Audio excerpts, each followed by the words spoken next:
Et aujourd'hui, Anne, vous nous proposez de prendre la plume. Oui, écrire pour mettre à distance, pour se décoller de ce qui nous encombre et de ce qui prend finalement, à bien y regarder, beaucoup de place dans nos vies.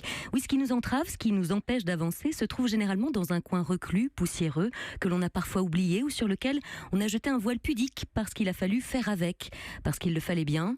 Vous voyez où je veux vous emmener ? Exactement, au pays de l'enfance. Certains d'ailleurs ont oublié qu'ils avaient séjourné pendant quelques années là-bas, c'est vrai ? On en connaît qui n'ont aucun souvenir de leur enfance, ou presque. D'autres ont oublié que cet endroit pouvait être zone de ressources, de reconnexion à sa joie profonde, celle de l'enfant de 5 ans que vous étiez, renouer avec cette petite fille qui sautait dans les flaques, avec ce petit garçon qui tapait dans la balle, avec cette jeune fille qui dessinait sur ses copies de maths, ou ce jeune homme qui rêvait de voyager. Sauf que déjà peut-être, sur ces images, viennent planer parfois l'ombre d'une mère qui vous interdisait de jouer pour ne pas abîmer vos vêtements, ou celle d'un père qui criait un peu fort, dont vous aviez peur ou dont vous n'étiez peut-être pas le préféré.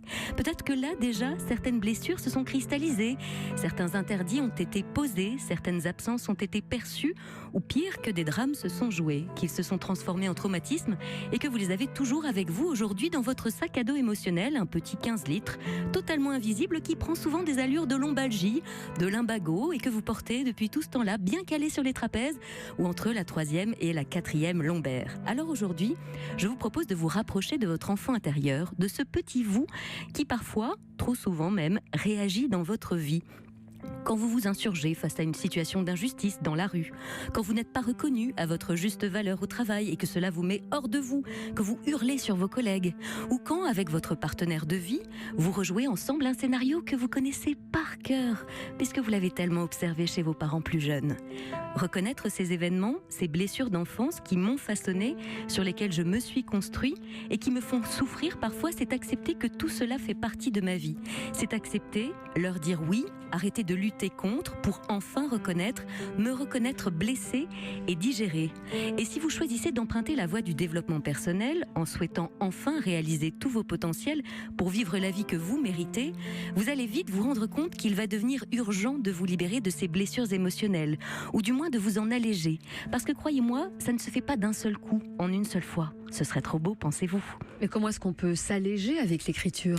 En écrivant une lettre, mais alors pas n'importe quelle lettre. Une lettre qui va commencer par « Ma chère maman » et ou « Mon cher papa » et qui va vous permettre de vous reconnecter à l'enfant blessé qui sommeille en vous remémorant certains moments difficiles où vous ne vous êtes pas senti écouté ou soutenu. Ce jour où vous avez mis votre plus belle robe et où votre mère avait lâché une phrase assassine à l'adolescente en manque de confiance et en découverte de son féminin que vous étiez. Ce repas de famille où votre père vous a humilié avec vos résultats scolaires, ne comprenant pas le mal-être qui suintait derrière ces mauvaises notes. Alors attention, on n'est pas non plus là pour déclencher la 3e guerre mondiale dans la famille. L'idée n'est pas de leur lire la lettre, ni de leur envoyer, ni de la faire lire par quiconque d'autre d'ailleurs, qu'il soit vivant ou mort. Ça n'a pas d'importance. C'est de toute façon entre vous et votre enfant intérieur que cela se joue. Vous pourrez d'ailleurs ensuite la brûler, la déchirer, la déposer sur une tombe, l'enterrer. L'objectif de cette lettre est tout simplement d'aller chercher votre enfant intérieur blessé, de le prendre par la main pour lui redonner le sourire, parce que la donne a changé et l'adulte que vous êtes aujourd'hui peut enfin le protéger et lui reconnaître son statut de victime.